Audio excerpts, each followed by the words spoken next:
শান্তিপূর্ণ সুসংগত আন্দোলনকে এই ধরনের কোনো ধারা দিয়ে আটকানো যায় না। দিনে দুবার ব্যবহার করো স্টপেজ ক্রিম আর নিজেকে রাখো এভারগ্রিন। কেয়াশের আরোমা থেরাপি স্টপেজ ক্রিম আর খুঁজে পাও নতুন আমিকে। সাধারণ মানুষ যেখানে মনে করে যে এই আন্দোলন ন্যায়সঙ্গত আন্দোলন, সেখানে কোন ধারা আপনি দিয়ে আটকাতে পারবেন? তাহলে আপনি ধারা দিয়ে মানুষকে ভয় দেখাতে পারেন, কিছুটা আপনার যে শাসকের যে খর্ব, শাসকের যে ঔদ্ধত্য, সেই ঔদ্ধত্য আপনি দেখাতে পারেন। এগুলো তাদের শাসকের বিভিন্ন রকম পরিকল্পনা তারা করে থাকে।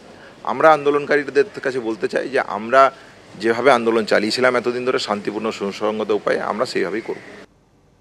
সিপিএম নেতা সুজন চক্রবর্তীর সঙ্গে ফোনে আমরা এই মুহূর্তে যোগাযোগ করতে পেরেছি। সুজন দা, এই যে কলকাতা পুলিশের সিপি সই করা বিজ্ঞপ্তি, যাকে আপনারা কলকাতা হাইকোর্টে চ্যালেঞ্জ করেছেন, কিন্তু সুজন দা, এইটা আপনাদের কেন মনে হচ্ছে যে আরজিকর কাণ্ডে যে প্রতিবাদ, এইভাবে পুলিশ সেটাকে ঠেকাতে চাইছে, বন্ধ করতে চাইছে, এইটা কেন আপনাদের মনে হচ্ছে?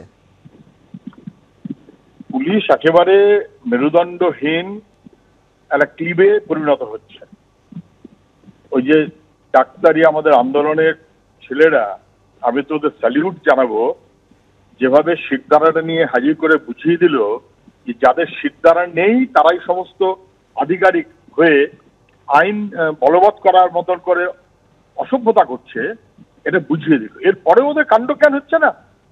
আচ্ছা, মানুষ প্রতিবাদ করবে এবং স্বাভাবিক স্বতঃস্ফূর্ত প্রতিবাদের অধিকার মানুষের আছে, কদিন আগেও সুপ্রিম কোর্ট বলেছে, কিন্তু এত ভয় যে যেন কেউ মিছিল মিটিং প্রতিবাদ করতে না পারে, অতএব আবার নতুন করে 144 ধারা গোটা পশ্চিমবাংলায় কালীঘাটের চারপাশে কেউ হেঁটে চলে বেড়াতে পারবেন না।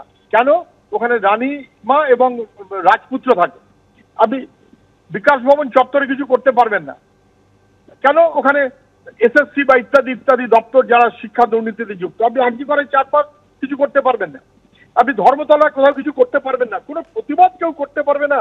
এই যে মনোভাবটা নিচ্ছে, এইটা মানুষকে চাপিয়ে দেওয়া, দাপট দেখানো এবং একটা অসভ্যতা পর্যায়ে বলে আমি মনে করি। কিন্তু তাকে ডিফাই করেই তো আন্দোলন। আজকে যুবরা তো, ছাত্র যুব মহিলা, তারা মিছিল করেছে, সরকারের তো মুখ পুড়ছে। কোর্টে গেছি আমরা, কেন গেছি? কারণ কথায় কথায় 144 যেন বন্ধ একটা জেলখানা তৈরি করে রাখতে চাইছে। আচ্ছা, পুজোর সময় কি করবে?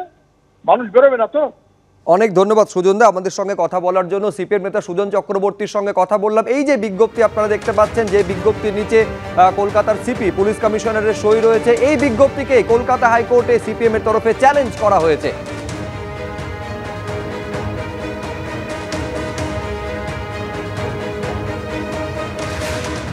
যখন মানুষ প্রতিবাদকে উৎসবের অংশ করে নিয়েছে, তখন যাতে দুর্গাপুজোতেও যেন মানুষ যেতে না পারে, তার জন্য এই ধরনের আটকানো। আর আপনারা জানেন প্রতিদিন এই ধরনের প্রতিবাদ চলছে। সুপ্রিম কোর্ট ডিরেকশন দিয়ে যাতে পিসফুল প্রোটেস্ট করতে পারে সবাই, ফলে সুপ্রিম কোর্টের নির্দেশটাকেও অমান্য হচ্ছে। আর এই ধরনের ব্ল্যাঙ্কেট 144 আসলে মানুষের গণতান্ত্রিক অধিকারকে খর্ব করে নেওয়া। মামলা করেছে ডাক্তারদের একটা অংশ, জয়েন্ট ডক্টরস ফোরাম, তারা মামলা করেছে, এবং ছাত্র যুব মহিলা সংগঠন বামপন্থীদের তারাও করেছে। এই ধরনের কোনো অর্ডার এখনো পর্যন্ত কোনোদিন ইমপ্লিমেন্ট করেনি। এই ধরনের অর্ডার এখন বার করা হয়েছে গতকাল মধ্যরাত্রে। আর এটার উদ্দেশ্য খুব ভালো নয়।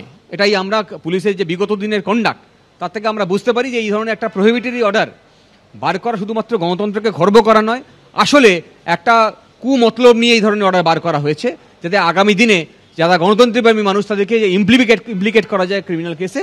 তার জন্য এই ধরনের অর্ডার বের করা হয়েছে। এই কুমতলব তাকে আমরা ডেপ্রিকেট করছি।